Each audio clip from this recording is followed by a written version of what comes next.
vão estar com um monte de trabalho, começando agora um monte de trabalho bastante atividade, provas e tudo mais, né? Eu vou compartilhar, pessoal, minha tela com vocês aqui, então.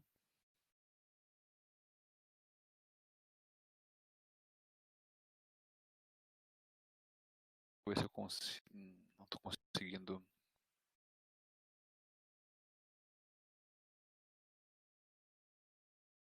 Não está compartilhando aqui. Vou compartilhar a tela.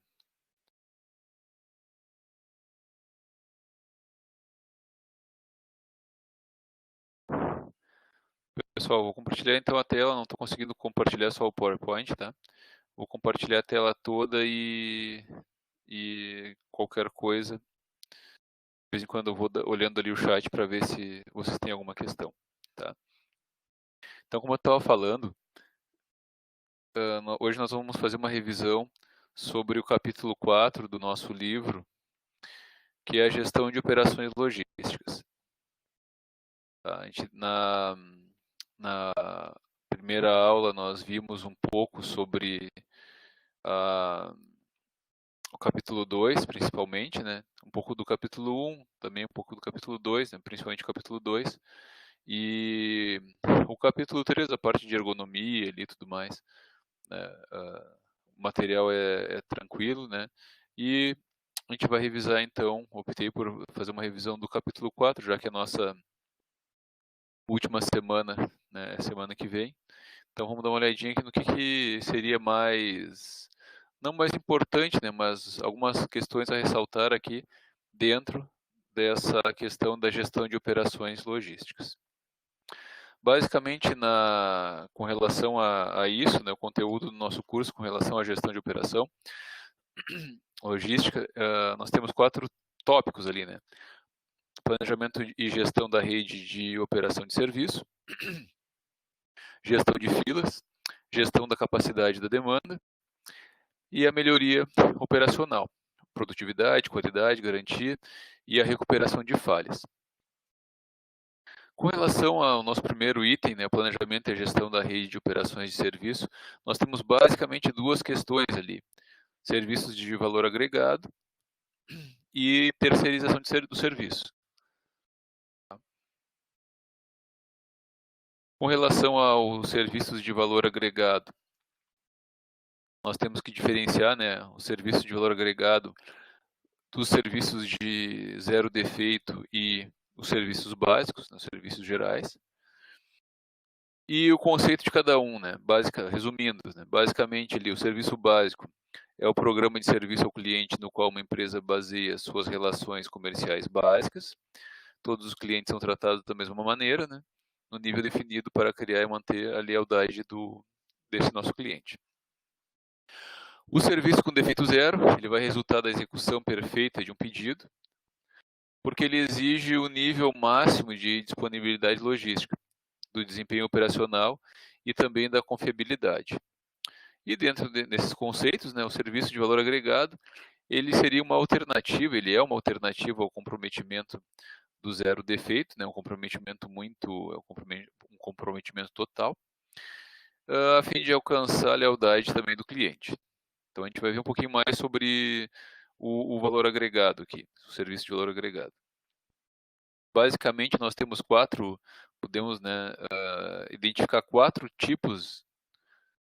subgrupos de serviço de valor agregado: serviços focados no cliente, serviços focados na promoção, serviços focados na manufatura e serviços focados no tempo. Os serviços focados no cliente são aqueles que proporcionam aos compradores e vendedores maneiras alternativas de distribuir os produtos por meio de especialistas. Já os serviços focados na promoção, eles incluem a montagem de módulos de exposição exclusivo em pontos de venda, né, em um ou mais pontos de venda, conjunto com ampla variedade de outros serviços, com o objetivo de estimular, então, as vendas. Então, seriam serviços focados na promoção. Os serviços focados na manufatura, eles incluem a separação e a entrega de produtos para dar apoio à produção. Tá? Então, como as instalações físicas e operação de montagem, elas vão ser específicas para cada cliente nesse tipo de serviço, a entrega e apresentação de materiais e componentes recebidos devem sempre que possível ser personalizadas, né? Então, acaba focando de certa maneira também nessa experiência, né, com relação à, à entrega e essa apresentação também desses materiais manufaturados. Por fim, nós temos os serviços focados no tempo, que inclui a utilização de especialistas para separar, combinar e sequenciar as mercadorias antes da entrega. E um exemplo de método que é utilizado em serviços focados no tempo é o método Just-in-Time. Aqui não vou falar aqui, né? Eu vou fazer uma revisão um pouco mais geral. Tá? E lá no nosso livro a gente tem, né, tem mais definições, óbvio, né? Mas aqui a gente vai fazer uma revisão um pouco mais genérica para, acredito que poucos fizeram ainda o questionário, começaram os questionários da semana 4 do capítulo 4, né? Que compreende várias semanas. Então aqui a ideia é dar uma visão genérica, geral de tudo que a gente tem ali naquele capítulo. A terceirização dos serviços, então, né? O segundo tópico abordado nesse primeiro item. A terceirização, né, o conceito de terceirização no Brasil, ele surgiu da expressão downsizing e ela tinha como objetivo, né, racionalizar a burocracia e tornar a empresa mais enxuta, achatando a estrutura hierárquica e redefinindo a missão dessa empresa, né, focando nas atividades primárias. No Brasil, a terceirização teve início, né, não o início, mas o auge, né, digamos assim, nos anos 80, quando houve um elevado aumento da população mundial e no Brasil, né, e muito mais pessoas começaram a tornaram-se ativos economicamente. Já na década de 90, no Brasil, né, a terceirização teve uma certa rejeição dos sindicatos, e essa questão, então, desde lá, ela teve que se adaptar, né, aos processos de gestão, especificamente no caso do Brasil, né, e a gente tem várias questões relacionadas a isso até hoje, advindas dessa década de 1990. Os principais setores terceirizados, né, foram desde o início e depois ao longo dos primeiros anos, né, ao longo do tempo, foram a administração da mão de obra, a administração de restaurantes, a administração de serviços de conservação e de manutenção predial e serviços de segurança e vigilância. Isso, né, é bem verdade em nível pelo menos na universidade, né, que a gente percebe que todos realmente esses serviços eles são terceirizados. A terceirização, então, ela vai forçar a empresa a mudar a sua estrutura, a sua cultura e todo o sistema, às vezes, né? Motivando o corpo funcional a focar nos resultados e não em tarefas marginais, digamos assim, né? Ao objetivo principal da nossa empresa. Com relação à gestão de filas. O que é uma fila, né? Qual é o conceito de fila? Então, a fila é uma linha de clientes esperando quando necessitam de serviços. De uma maneira bem sucinta e bem simplificada, né? O conceito de fila é esse. Tá? Ela não necessita ser uma fila, né, não necessita ser uma linha física de pessoas na frente de um servidor, né, no caso dos órgãos públicos. E, por exemplo, né, nos supermercados, né, a gente tem os caixas e nos bancos também, né? Então, a gente tem, quando a gente fala em fila, a gente muitas vezes remete, né, pensa nesse tipo de fila, mas nós temos mais, né, vários tipos de fila. Quais são os tipos de fila que nós temos, né, básicos, a gente vai ver aqui. Então, em qualquer sistema de serviço, né, a gente está focando aqui no serviço, né, uma fila vai se formar quando a demanda exceder a capacidade existente do servidor ou do conjunto de servidores que faz aquele atendimento, aquele serviço. Isso ocorre quando os servidores estão tão ocupados, né, que os clientes que chegam não podem receber o serviço imediatamente, então eles vão acabar aguardando, vão começar a formar a fila. E essa situação pode acontecer em qualquer sistema, no qual as chegadas ocorrem em tempos variados e os tempos de atendimento também variam. Então, geralmente, né, principalmente nos órgãos públicos, é difícil a gente determinar um tempo exato, né, em que vai acontecer aquele atendimento. São diferentes demandas, geralmente, que demandam diferentes tempos de atendimento para conseguir, né, atender aquela pessoa e suprir as suas necessidades.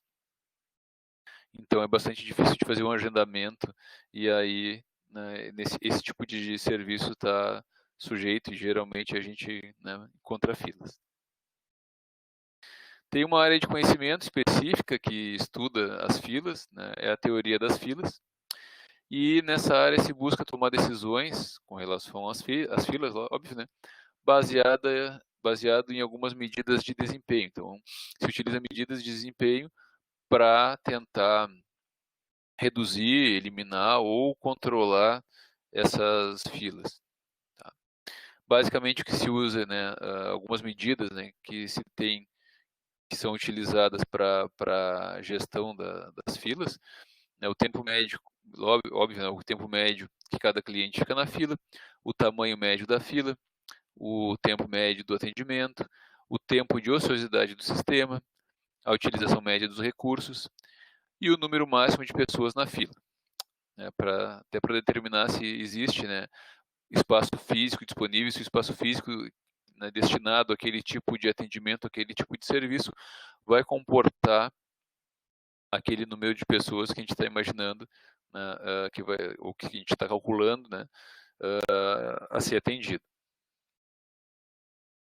Aqui nós temos então os 3 tipos básicos, né, as 3 classificações básicas de fila. No A, na figura A, nós temos a fila, né, filas múltiplas. No B, uma fila única.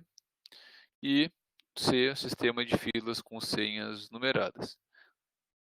É uma coisa do nosso dia a dia, né? Quem não no dia a dia não enfrenta, né, fila quase que diariamente. Então fica fácil a gente, né, entender, assim, é um assunto bastante bem do dia a dia, né, de todo mundo, de todos.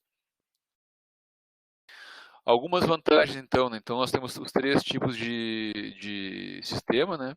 E vamos dar uma olhadinha quais são as vantagens e desvantagens de cada um dos sistemas. Primeiro, então, com relação às vantagens das filas múltiplas. No nosso caso A ali, nossa figura A. O serviço prestado ele pode ser diferenciado. É possível uma divisão do trabalho entre os servidores que estão atendendo. O cliente tem a opção de escolher o servidor de sua preferência também, né, na medida do possível. E é possível suscitar comportamentos de frustração. Né? Quem nunca ficou na fila e parece que a fila do lado sempre anda mais rápido, né? Ou a gente chega no caixa ali no supermercado, a gente está chegando na nossa vez e aí vão trocar, né? Vão fechar o caixa, fazer o balanço do caixa, né? Ou dar um problema na maquininha do cartão com o cliente anterior e tudo mais. Então, na fila, no sistema de filas múltiplas, a gente consegue reduzir um pouco isso, né? E também com relação a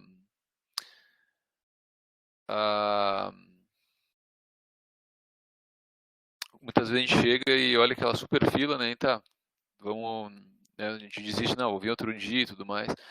Com relação, quando a gente está num sistema de filas múltiplas, pelo menos aquela quantidade de pessoas, aquele número de pessoas, ele pode ser dividido, né? E a gente tem uma impressão, então, que que a fila é menor, que o atendimento vai ser mais rápido muitas vezes. Então, a pessoa que está buscando o serviço público ali, ele acaba se encorajando, digamos assim, né, a ficar na fila. Na fila única, a gente tem, então, garantia de justiça, né, ao assegurar a regra de que o primeiro a chegar será o primeiro a ser atendido e que a regra se aplicará para todos. Então é bem isso, né? Às vezes na fila, no sistema de múltiplas filas, eu acabei dando azar, né? Isso acontece muitas vezes com todo mundo, imagino. Acabei dando azar de pegar a fila que parecia que era a menor fila, mas que acabou demorando mais. Né? Então a pessoa que chegou depois de mim vai ser atendida antes. No sistema de fila única isso não acontece, a não ser que a gente deixe a pessoa que está atrás passar. Né? Então nesse sistema há uma única fila, né? Óbvio. Então, dessa forma, nenhuma ansiedade associada a ter ou não escolhido a fila mais rápida. Então, a gente não vai se preocupar, você não vai ficar olhando para os lados, para a fila do lado ali, né, pensando, cuidando se vai ser mais rápido ou não. Não precisa deixar né, a mulher, o marido, o filho ali na outra fila, guardando o lugar. Tá? Então, mas, de certa maneira, mais tranquilo com relação a essas questões. Com apenas uma entrada no final da fila, né, a gente só tem uma entrada, o problema de passar à frente é resolvido e as únicas renúncias ali, né, as renúncias vão se tornar mais difíceis. Então é mais difícil tu ficar, né, uma pessoa pedir para todos os que estão na frente dele para ele passar à frente. Né. A privacidade é maior, pois a transação é conduzida sem ninguém em pé, imediatamente atrás da pessoa que está sendo atendida. E, em termos de reduzir o tempo médio que os clientes gastam esperando a fila, ela é mais eficiente, né, com relação ao tempo médio, não o tempo total. Por fim, as filas numeradas com senha, elas são uma variação da fila única, né, em que o cliente recém-chegado pega um número indicado, indicando seu lugar na fila. Ao se utilizar esses números para indicação da posição na fila, né, desaparece a necessidade de uma fila formal. Então, os clientes vão ficar livres para circular, para conversar, né, ficar esperando na cadeira, mexendo no telefone, ler uma revista, um jornal, um livro. Então, é um tipo de atendimento, né, de certa maneira, que acredito que muitos prefiram a fila convencional, né, tanto a fila única quanto as múltiplas filas. Tá, então, basicamente é isso. Esse capítulo, na verdade, ele é bem simples, né? Não tem grandes complexidades nas teorias e nas questões envolvidas nesse capítulo, tá, pessoal? Então, eu optei por fazer essa revisão, né, geral. Com relação, né, à gestão da capacidade e da demanda, primeiro a gente tem que conceituar, né, o que é a demanda, né, tem vários conceitos, na verdade, né, mas dentro aqui da logística, dentro, né,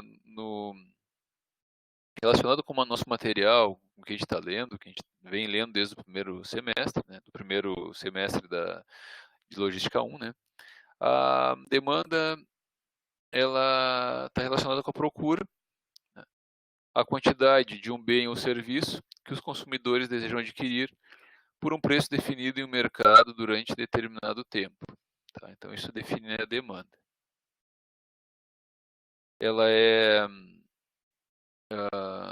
ela depende, né, do desejo ou da necessidade de uma pessoa, né, de um conjunto de pessoas, apoiado pela capacidade que essa pessoa tem e a intenção que ela tem de comprar o nosso produto.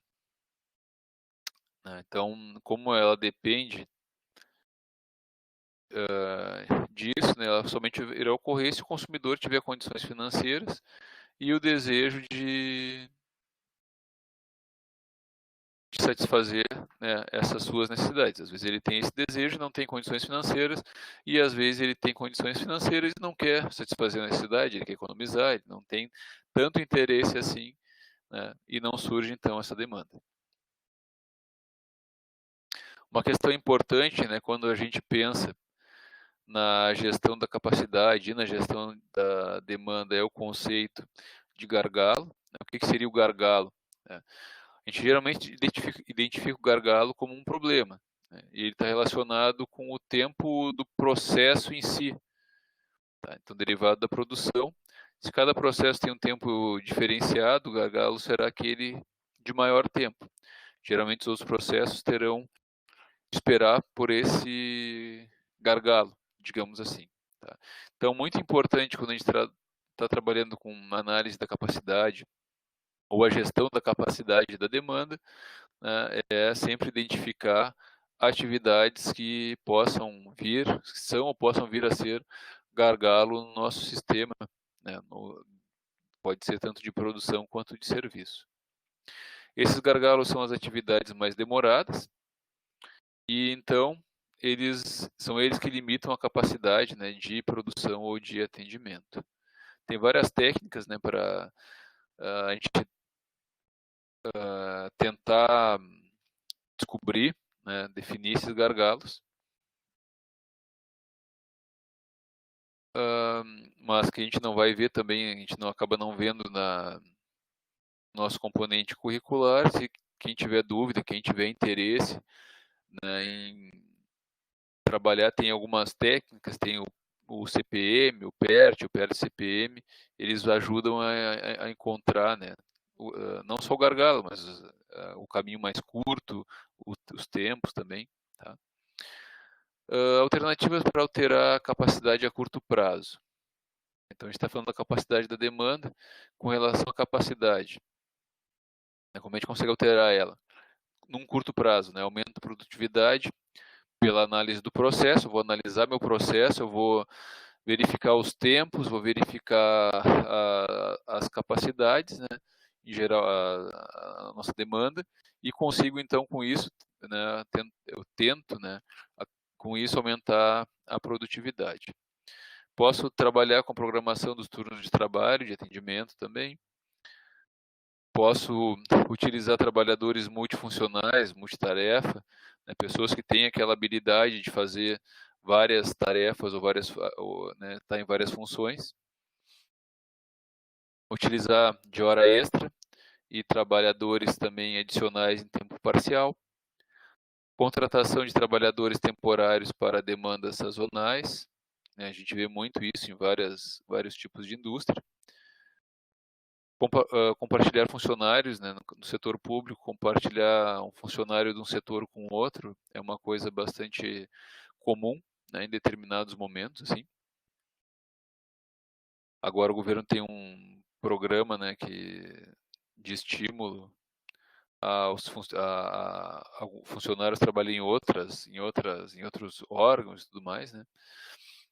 Utilizar instalações para outras finalidades, aumento do horário de funcionamento e estimula a participação do cliente como coprodutor do serviço. Tá? Então, se a gente pensar no curto prazo, essas seriam alternativas viáveis, né, comumente utilizadas para tentar aumentar a capacidade. Com relação à demanda, né, a sua estimativa, muitas vezes é baseada numa previsão, ou então no histórico de meses anteriores e na tendência da economia. Essa previsão, né, é um assunto bastante controverso em qualquer organização, né, geralmente, né, é uma questão bastante difícil quando tu vai, né, trabalhar com diferentes pessoas que têm diferentes visões e de diferentes setores, digamos assim, né, ou entre setores, considerando o setor inteiro, né, entre setores. Então, a estimativa de demanda é bastante complexa. Isso, né, se deve, em parte, pela confusão entre as definições de meta e previsões. Enquanto as previsões elas são uma estimativa das quantidades a serem pedidas pelos clientes, as metas são as quantidades ideais que o cliente deveria pedir para que a organização tivesse lucro. Então, as previsões, né, o primeiro caso, né, é o real, é o que nós temos, né? E enquanto as metas seria o ideal, né, o que nós gostaríamos de ter. Então, esse tipo de organização, esse tipo de trabalho, esse tipo de definição, né, de previsão é bastante complexo. Né? Então, quem trabalha no serviço público, ou mesmo em empresas com muitas pessoas, e precisa fazer esse tipo de estudo, né, ou de trabalho, né, então sabe que é bastante complexo. As decisões terão diferentes impactos, né, conforme o horizonte de planejamento. E nós temos basicamente que considerar curto, médio e longo prazo, né? O que seria o planejamento de curto prazo, de médio prazo, de longo prazo? Isso também pode ser bastante complexo, pode ser bastante, podemos ter definições mais completas e complexas. Para nós aqui, basta a gente ter uma noção de que o curto prazo seria algo entre uma semana e um mês, né, em geral, né, isso pode não ser, né?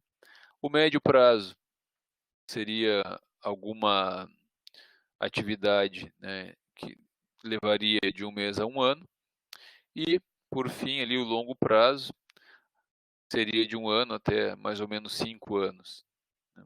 Pode considerar longo prazo. Claro que isso depende muito do setor, depende muito do tipo de atividade, depende muito de vários fatores, né? Mas em geral, assim, quando a gente fala em curto, médio e longo prazo, a gente pode pensar nesses intervalos temporais.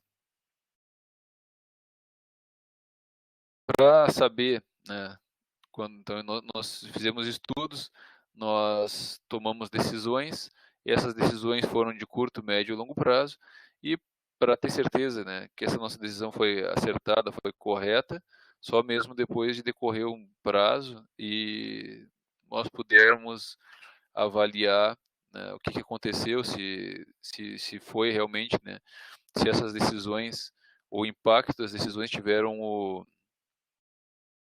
resultado que nós prevíamos lá no início do nosso planejamento.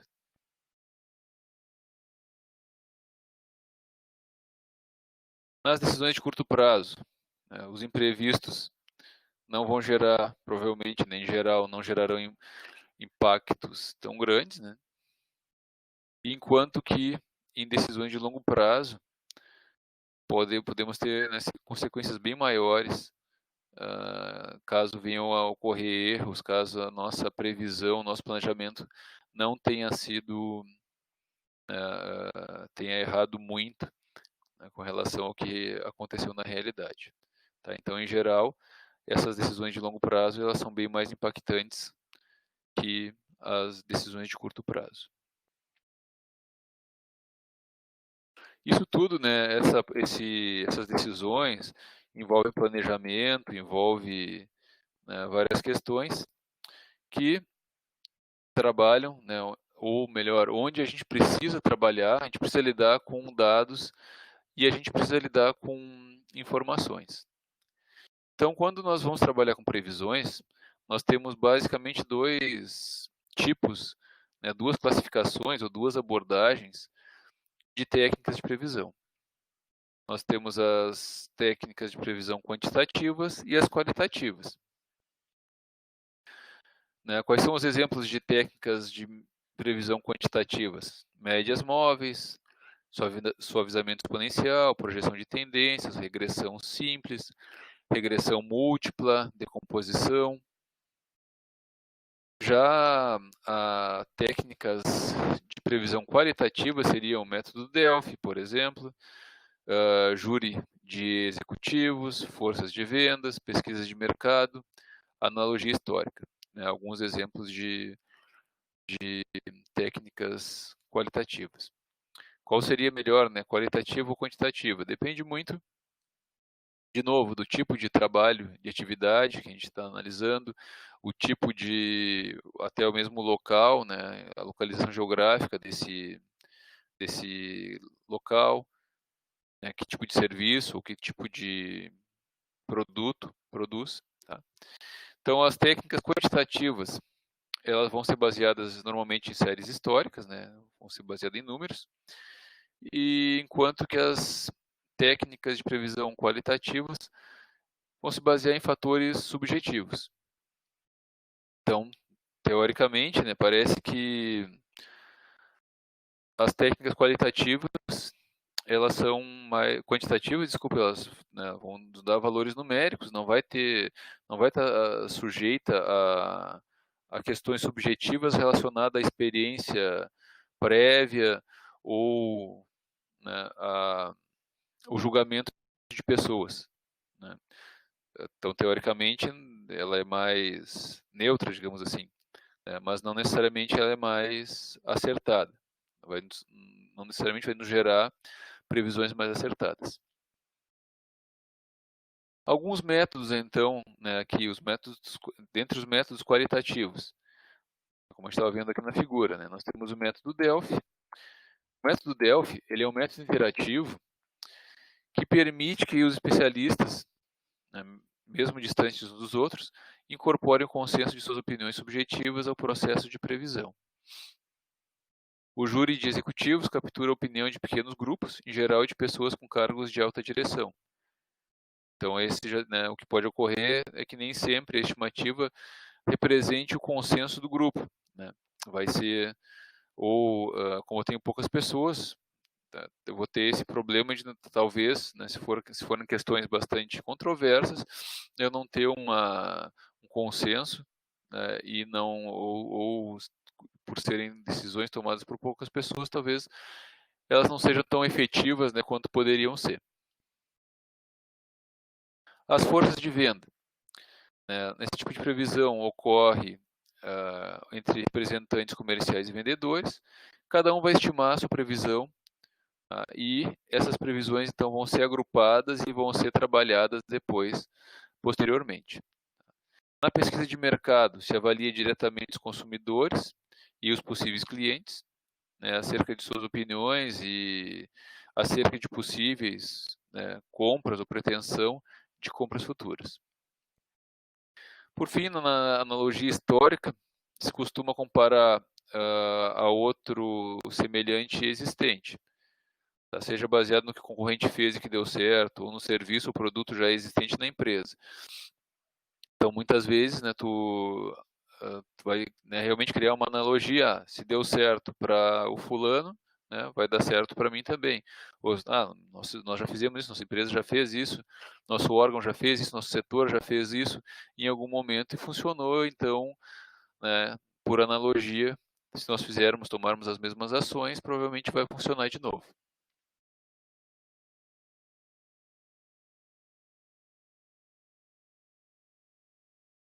Com relação, pessoal, aos métodos quantitativos que nós vimos ali, né, os métodos quantitativos eles são métodos de previsão baseados em séries temporais, dados históricos, através de análises, identificando padrões de comportamento para que seja projetado o futuro. Então, nós sempre olhamos para o passado, né, e trabalhamos com dados e com informações, mais dados, na verdade. Trabalhamos com estatística, com as questões computacionais, uma coisa bastante utilizada hoje, né, a ciência de dados, está termo bastante em voga, né, ultimamente. Ela, dentro da ciência de dados, nós teríamos então todo um ferramental estatístico e, né, juntamente com as questões relacionadas à informática que vão nos permitir então trabalhar os métodos quantitativos relacionados então às nossas previsões. Então, uma série histórica de dados, né, dentro do contexto dos métodos quantitativos, uma série histórica de dados é uma sequência de dados ficou espaçado sobre uma determinada variável, espaçada no tempo. Então, por exemplo, o que poderia ser um dado histórico, no caso, né? Dados de atendimento diários, né, ou semanais, ou quinzenais, ou mensais, ou anuais, sei lá, né? Então, a gente trabalha, né, no setor público com atendimento às pessoas e nós podemos então começar a armazenar os dados. Que tipo de serviço está sendo realizado, quanto tempo demora, né, cada tipo de serviço, por exemplo, né, quais são os mais procurados, quais são as maiores demandas, quais são os horários que esses serviços são mais procurados, tudo isso vai fazer parte, então, da sequência de dados que eu vou armazenar, que vão compor a minha série histórica. O uso de métodos quantitativos, ele pressupõe que a previsão do futuro é baseada apenas nos dados do passado, ou que os dados identificados no passado permanecerão no futuro. Então, existe uma série de formas, como eu estava falando, né, pessoal, que... Só um momentinho. Existe uma série de fórmulas e softwares específicos para fazer análise utilizando métodos quantitativos, até mesmo no Excel a gente pode fazer, né, uma planilha eletrônica, não só no Excel, né, na planilha do LibreOffice, do OpenOffice também, tanto faz. Ou, né, de uma maneira mais avançada, usando o software R de estatística, ou o Python, ou algum outro software que nos permita, então, até mesmo às vezes, dependendo da complexidade do estudo que eu estou fazendo, até mesmo fazer um programa, programar, fazer né, lá uma rotina especificamente para o nosso setor, para a nossa empresa. Dentro dessa questão dos métodos quantitativos, nós temos a tendência, a ciclicidade e a aleatoriedade. A tendência é a orientação geral, né, para cima ou para baixo dos dados históricos. Esse gráfico que não está representando muito bem, que esses dados estão muito certinhos, né? Mas eu poderia ter, né, uma série de, para quem já trabalhou lá com estatística, ou quem já trabalhou com gráfico, né, poderia ter aqui uma série de dados um pouco mais aleatórios que esse, né, poderia ter um ponto aqui, um ponto aqui, um ponto aqui, um ponto aqui, vários pontos, né, e para fechar, né, para ter uma linha, a tendência de, como aqui, né, um gráfico de demanda ao longo do tempo. Então, a demanda está aumentando ou está reduzindo ao longo do tempo? Então, se tem uma série de dados aqui, né, cada mês eu tenho uma medição, e óbvio que ele não vai ser tão bonitinho quanto esse aqui, né, dessa maneira, vão ser dados um pouco mais aleatórios aqui. E então eu crio uma linha de tendência para analisar, então, para facilmente visualizar, né, que se isso aqui está aumentando ou diminuindo. Se fossem pontos assim, seria bem fácil de verificar se está aumentando ou diminuindo, mas às vezes numa situação real nós temos uma quantidade muito grande de pontos, milhares de pontos, para analisar então a linha de tendência interessante. A ciclicidade, também chamada de sazonalidade, é uma série, né, um padrão de comportamento que se repete durante um tempo constante. Então, muitas vezes, eu tenho, né, essa ciclicidade no meu serviço, eu tenho essa ciclicidade no meu setor. Então, aqui tem uma demanda, né, em quilos, por exemplo, e aqui eu tenho a previsão e o real, a demanda prevista e a demanda real. Tenho aqui, então, período em meses, e há uma sazonalidade, né? Começa aqui no mês 1, né? Por exemplo, janeiro, que seja, né? Então tem uma alta demanda, depois vai caindo, chega lá no mês de abril, maio, com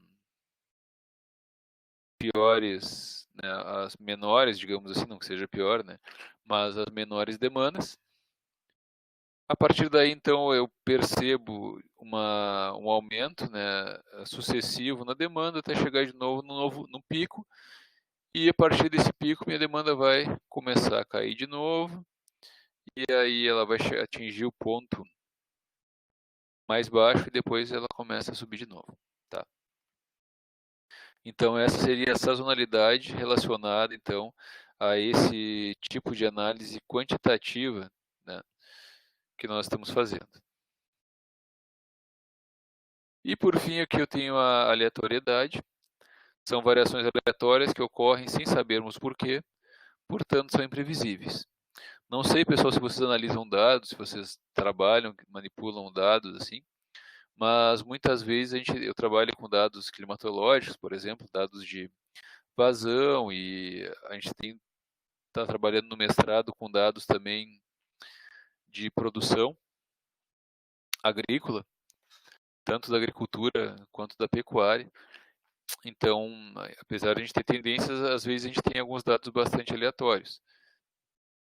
Então, aqui no gráfico a gente tem, né, a demanda aqui variando com o tempo, né, de novo, e eu tenho aqui vários pontos variando, tá, e variando randomicamente, eles estão variando aleatoriamente, né, mas dentro de um padrão, na verdade.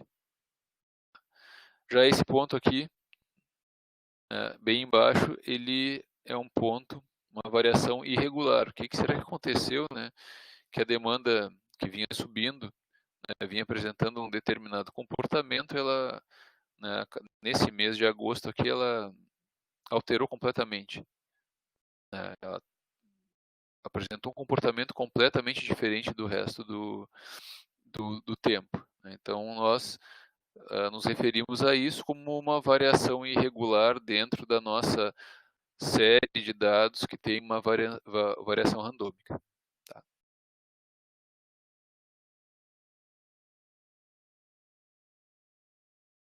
A variabilidade, pessoal, inerente da demanda, ela vai criar um desafio para os gerentes, ou para os supervisores, ou para os responsáveis, no caso, que normalmente tentam fazer o melhor uso da capacidade dos serviços que eles estão gerenciando, que eles têm à disposição. Nesse sentido, então, nós temos duas perspectivas de abordagem com relação à demanda ali. Foco na suavização da demanda dos clientes, permitindo a utilização plena da capacidade fixa de serviço. Ou nós podemos considerar o problema também do ponto de vista do fornecimento, buscando ajustar a capacidade do serviço à demanda existente. Tá? Então, com relação aqui ao foco na suavização da demanda dos clientes, nós temos algumas opções aqui, a divisão da demanda, oferecimento de desconto nos preços, promoção da utilização fora do pico, em utilização, fora da utilização de pico, desenvolvimento de serviços complementares e também posso trabalhar com sistemas de reserva. Já se eu for considerar aqui o lado do fornecimento, eu preciso trabalhar com métodos sofisticados, que me permitam programar turnos de trabalho ajustando a capacidade e a demanda. Tá? Então são duas abordagens aí, duas possibilidades para trabalhar a questão da demanda, da previsão, no caso. Tá, pessoal? Então, com relação à melhoria operacional, nosso último tópico desse capítulo 4 do livro, nós temos questões relacionadas à produtividade, à qualidade, à garantia e à recuperação de falhas. E basicamente nós temos 3 itens lá: qualidade e produtividade de serviço, as ferramentas da qualidade para melhoria e falhas na qualidade de serviço. Ao longo dessas últimas 3 semanas, a gente tem algumas leituras, na leitura complementar ali, na semana 6, na semana 7, na semana 8, que vai ser a semana que vem, Nós temos algumas, então, essas leituras complementares, desculpa, elas são relacionadas a bastante essas questões aqui. Tá? Então, a gente tem um artigo bem interessante ali, que fala justamente da qualidade do serviço público. Vocês, não sei como é que vocês estão, se já estão pesquisando material adicional, se tem o costume de pesquisar material adicional, vocês vão perceber que nós temos ainda poucos estudos, poucos artigos, relacionados a essa questão da qualidade do serviço público e tudo que envolve, todas as questões que envolvem essa qualidade do serviço público. Tem muito espaço, na verdade, para a gente trabalhar, para a gente produzir material, para a gente publicar artigo, quem tem interesse ou quem se interessar por publicar nessas áreas.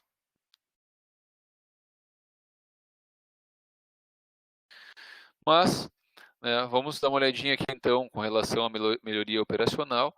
Um conceito importante, como a gente estava falando, é a qualidade. E a qualidade é um conceito dinâmico. Então, por ser dinâmico, ela pode e geralmente muda ao longo do tempo, a referência à qualidade. O que é qualidade? Esse serviço tem qualidade ou não tem qualidade?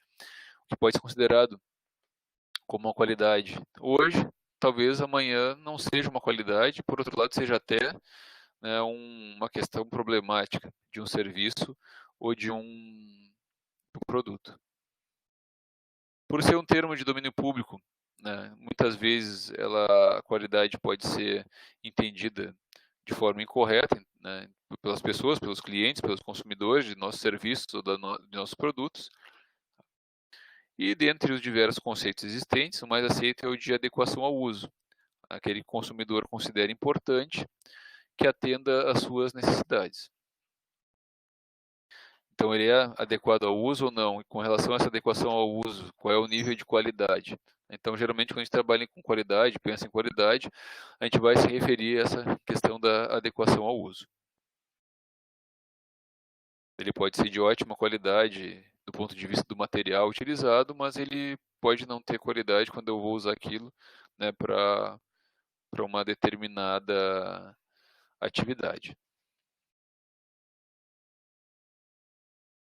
Nesse sentido, também, outra questão importante é definir o que é a diferença, né, entre consumidores e clientes. O que seria um consumidor?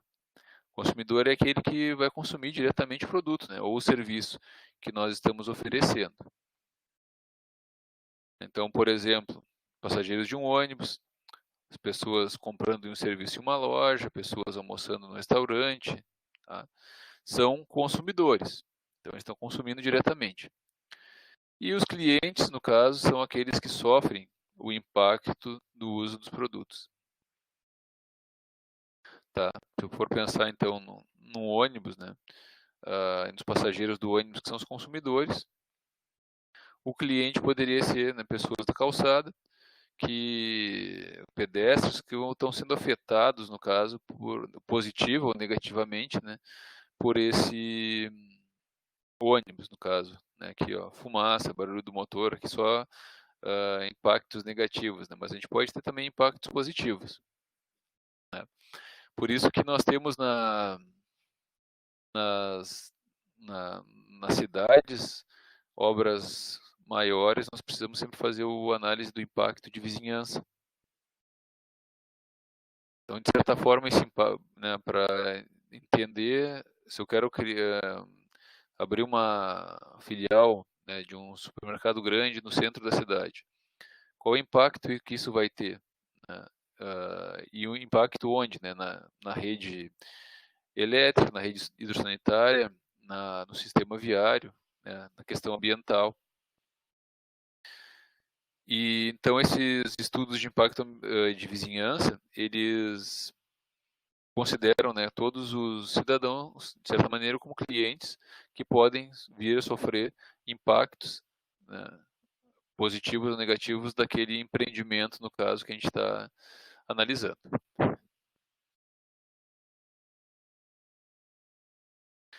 Uma questão importante, né, é como gerar qualidade no serviço público, pensando, né, especificamente no serviço público, e considerando, né, que eu falei anteriormente, que nós temos ainda poucos trabalhos desenvolvidos né, pelo menos publicados, né, nesse contexto aí, nessa questão.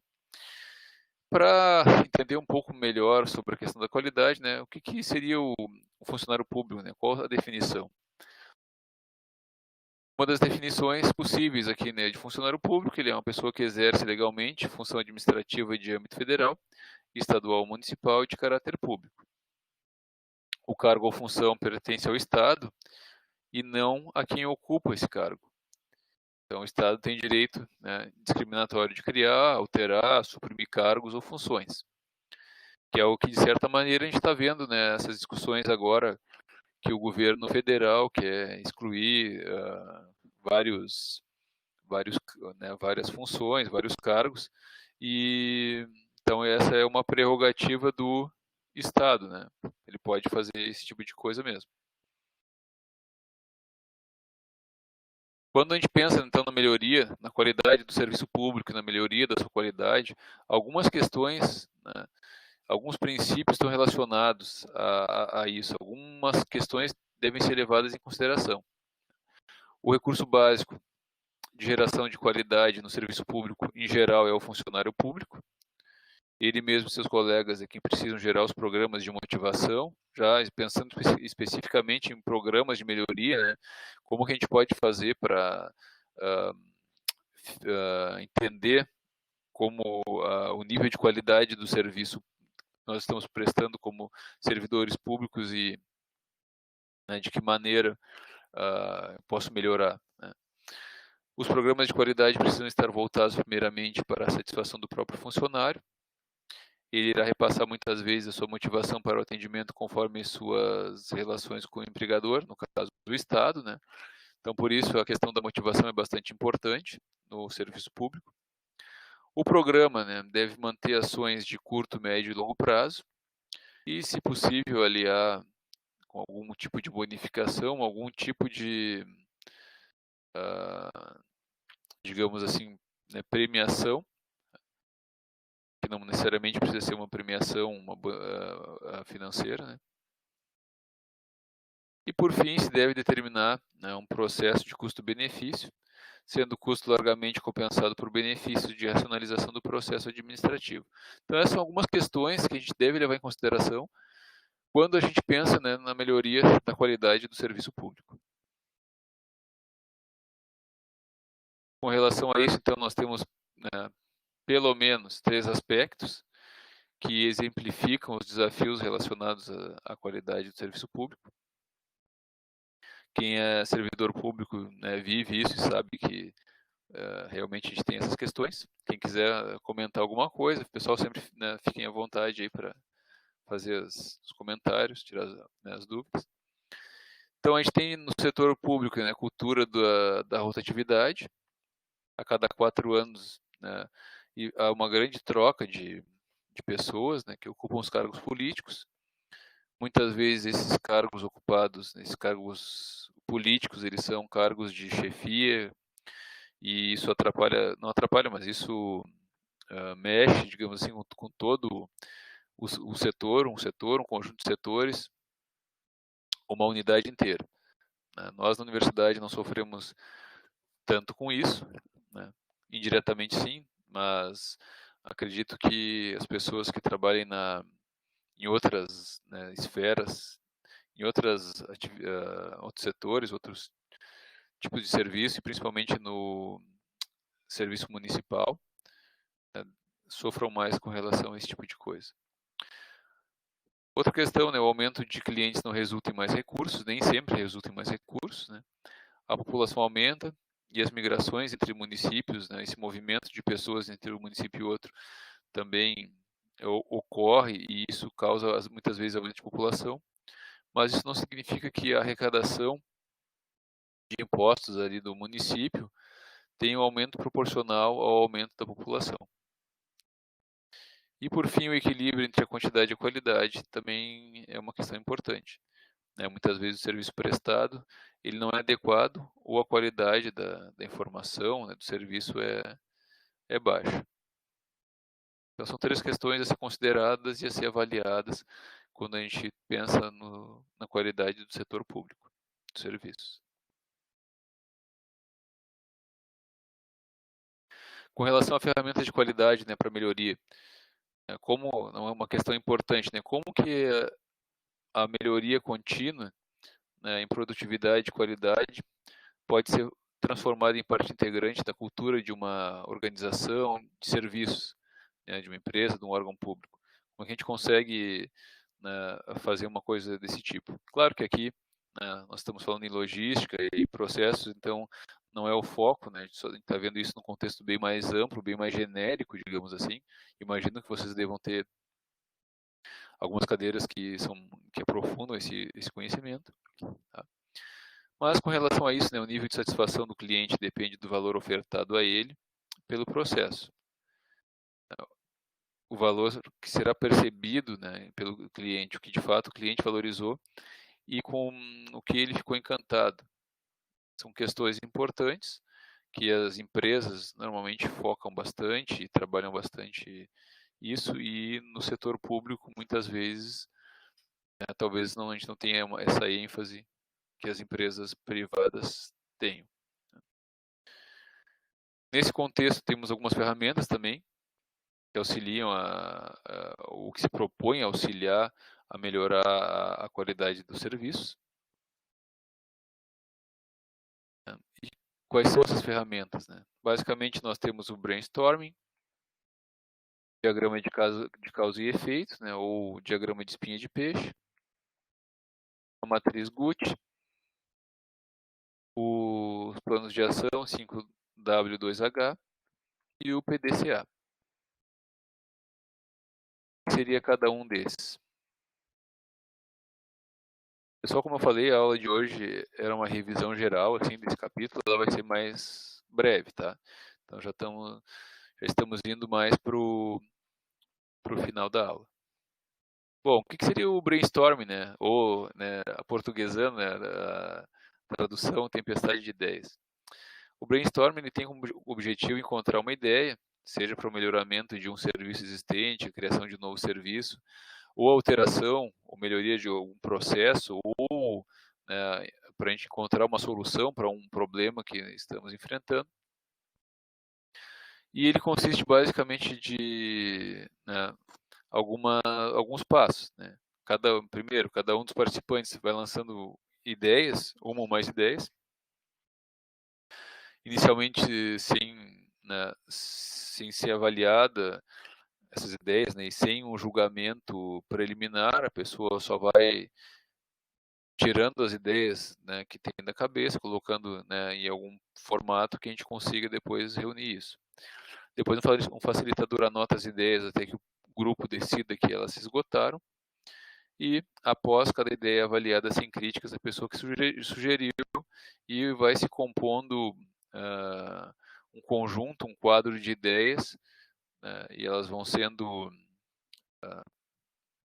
paulatinamente trabalhadas e depois avaliadas, e para eliminar várias ideias e realmente encontrar ideias, né, que sejam aceitas pelo grupo todo como ideias que sejam relevantes, importantes e que possam auxiliar realmente no nosso problema ou na questão que a gente está tratando. Depois nós temos o diagrama de causa e efeito, ou diagrama de Ishikawa, que foi o criador desse diagrama, ou também conhecido como espinha de peixe. Esse diagrama também é aplicado quando já ocorreu algum problema. Nesse caso, a equipe avalia o efeito e lista as causas, que podem estar relacionadas à mão de obra, né, as pessoas em geral, as máquinas e as ferramentas, os métodos utilizados, os métodos empregados, ao custo, ao meio ambiente, as medidas de desempenho que são realizadas, ou algum outro item, né, qualquer que a equipe julgar importante a um problema específico que ocorreu. Então é um estudo, digamos assim, que vai ser realizado pós ocorrência do problema. Depois nós temos a matriz Guth, né, que se propõe a avaliar a gravidade, a urgência e a tendência. Ela é utilizada para priorizar soluções, né,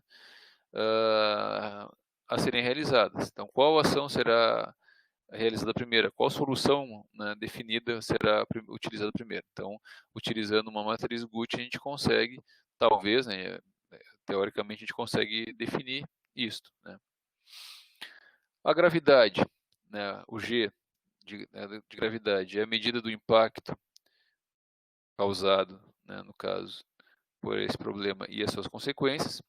A urgência é a medida da possibilidade de ocorrer de forma mais lenta ou mais rápida. E a tendência a ter a medida da possibilidade de vir a ocorrer a solução proposta, no caso. Então, de novo, a gente tem a tendência ali, né, lá no gráfico a gente tinha a tendência. Tá? Bom, basicamente como é que funciona, né? Grosseiramente falando, né, ou simplificadamente falando. Pontua-se de 1 a 5 cada uma das variáveis, né, o G, a gravidade, o a urgência e o T, a tendência, e cada um dos problemas, chegando a resultados numéricos que irão determinar a prioridade de atuação. Então, as questões que tiverem uma pontuação maior, elas vão, né, estar no nível mais alto, digamos assim, né, de prioridade. Os planos de ação 5W2H, tá? eles são uma ferramenta útil para determinar responsabilidades e prazos. Então, nós temos, né, o H, 5H, que são why, what, where, when e who, né, por quê, o que, onde, quando e quem. E 2H, how e how much, né, como e quanto custa. Então, ele serve, né, para determinar responsabilidade e prazo. Realmente, a gente pode utilizar tranquilamente no serviço público. Tá? Então, depois de responder essas questões todas, né, então 5W e 2H, provavelmente a gente vai ter uma visão bem interessante, né, de quem é responsável por o quê e quais são os prazos que a gente vai, né, necessários ou que nós conseguiríamos realizar, no caso, essas ações. Por fim, pessoal, nós temos aqui o PDCA, que é um ciclo, né? E PDCA, né, é a sigla de Plan, Do, Check e Act. Né? Plan, planejar, do, fazer, check, né, controlar, verificar, e o Act é atuar de um ponto de vista de uma atuação corretiva. O que visa o PDCA? Porque ele serve, né? Ele visa um serviço melhor, de menor custo, com maior facilidade de uso, mais seguro e de entrega mais rápida. Tá? Então, essas são ferramentas, métodos que a gente pode utilizar para aumentar a qualidade do serviço público, mas não necessariamente servem, como vocês estão vendo, para a mesma coisa. Não são metodologias, né, são metodologias que podem ser, na verdade, complementares, tá? Não são excludentes. Então, aqui nós temos, né, no centro da circunferência, né, o PDCA. Então, nós temos aqui, ele vai ser, né, um ciclo, no caso, né, onde eu vou planejar inicialmente, depois eu vou executar, para realizar o controle, né, a verificação dessa execução, e por fim, né, eu vou agir e vou avaliar.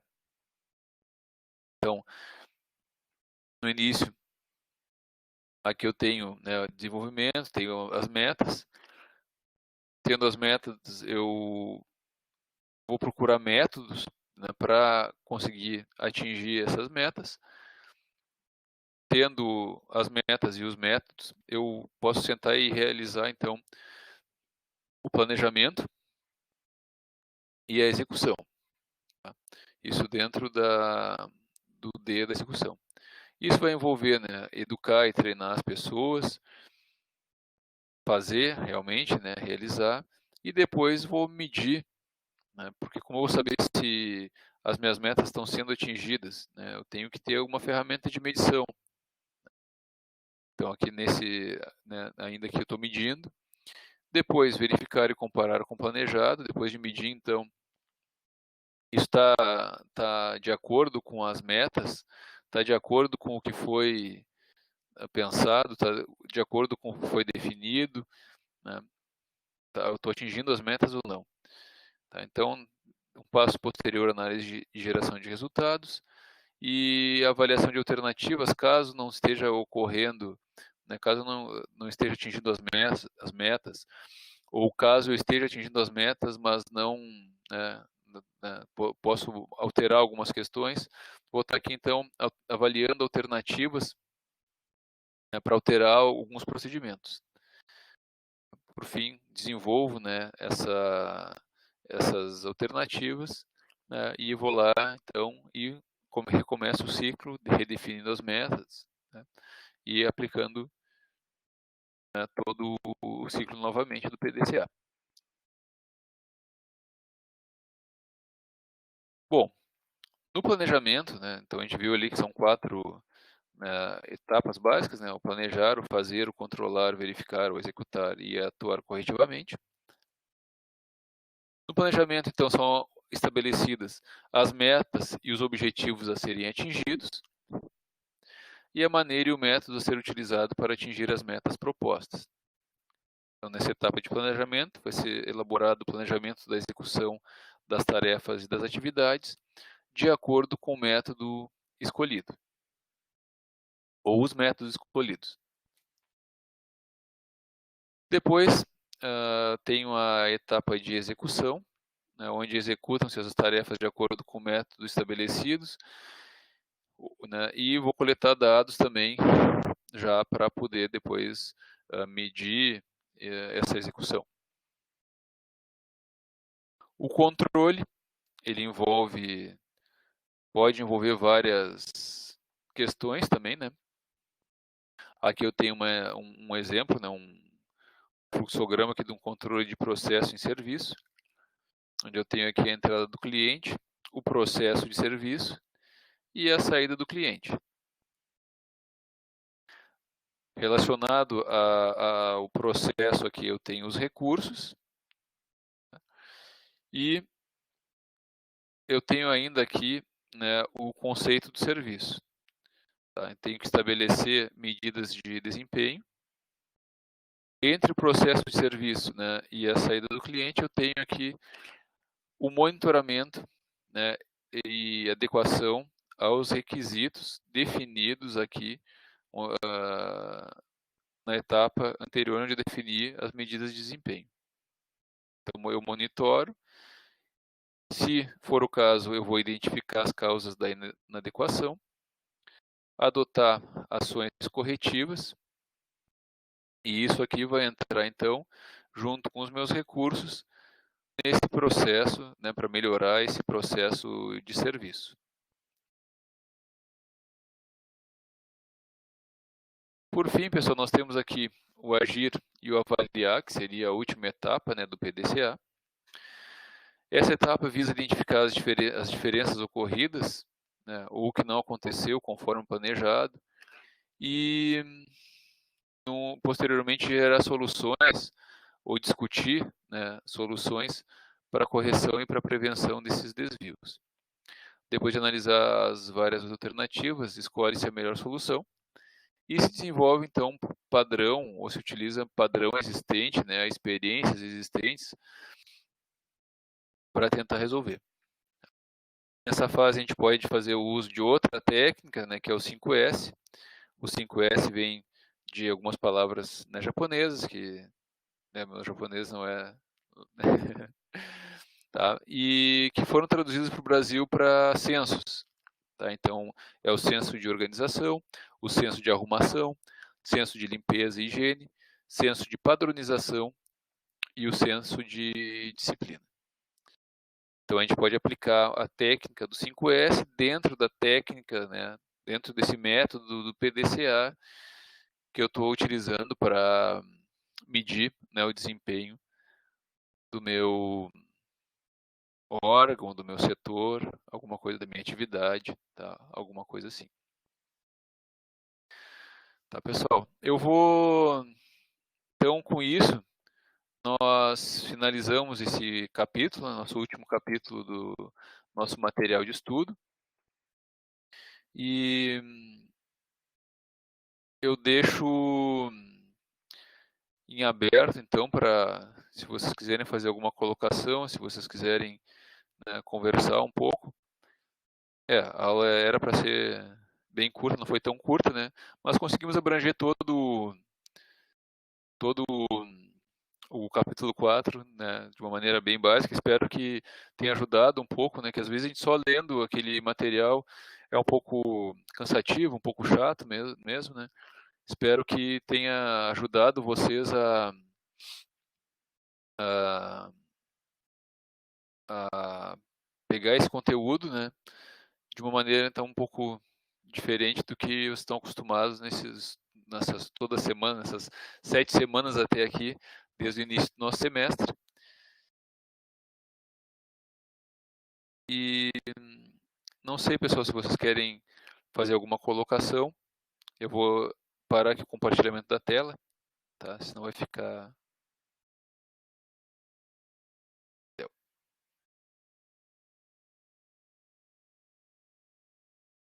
Então, pessoal, estou aqui com o chat aberto.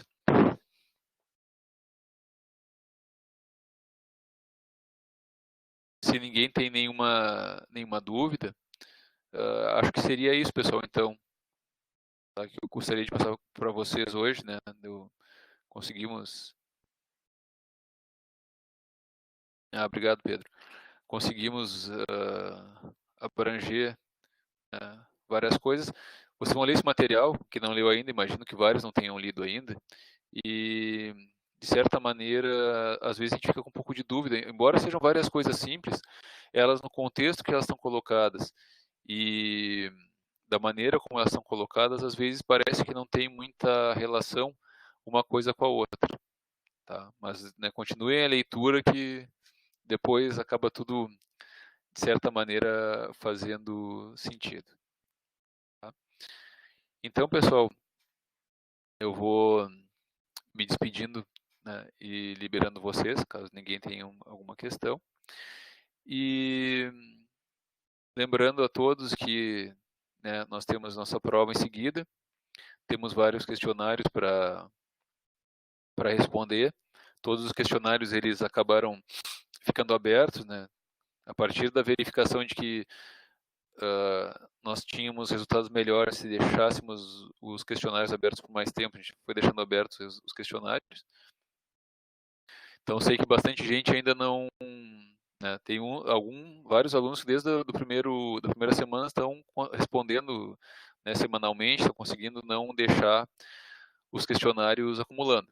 Tá? Para quem está deixando acumular, né, para quem já começou, fez algum, perceberam que os questionários estão um pouco menores nesse semestre do que o semestre passado, porque realmente o conteúdo da logística 2, conforme está colocado no nascimento, ele acaba sendo um pouco mais tranquilo, né? Um pouco menos pesado do que na 1. Então, os questionários, eles têm 5, 8 questões, geralmente, tá?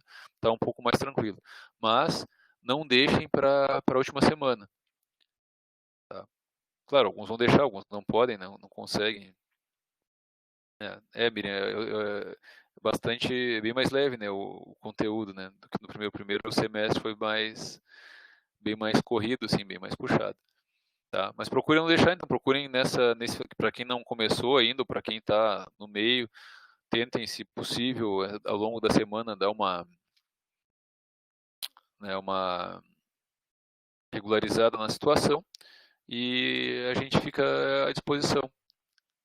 Tá? Eu, Francisco, Adriano, estamos à disposição. Qualquer coisa que vocês precisarem, qualquer dúvida, entre em contato. Pessoal, depois que acabar, agora acredito que vocês vão ter um longo período de férias, né?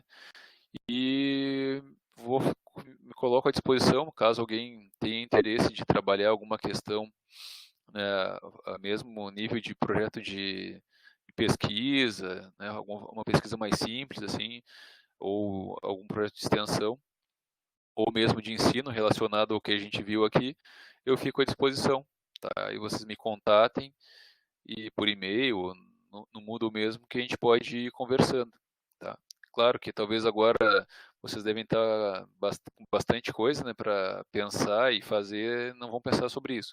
Depois que acabar as aulas, né, a gente costuma trabalhar meio que direto, a gente tem até umas férias, assim, né, mas geralmente o professor, né, na universidade a gente não consegue parar muito, assim, não consegue ficar uma semana, 10 dias, né, sem estar trabalhando.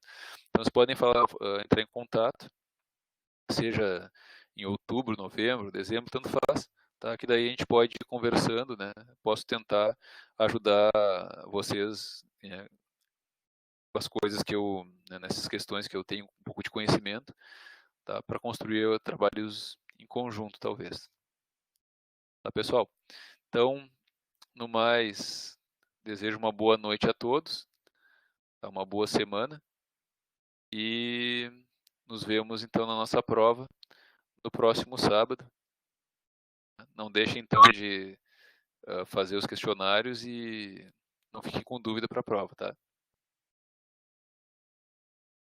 Então, no mais, boa noite.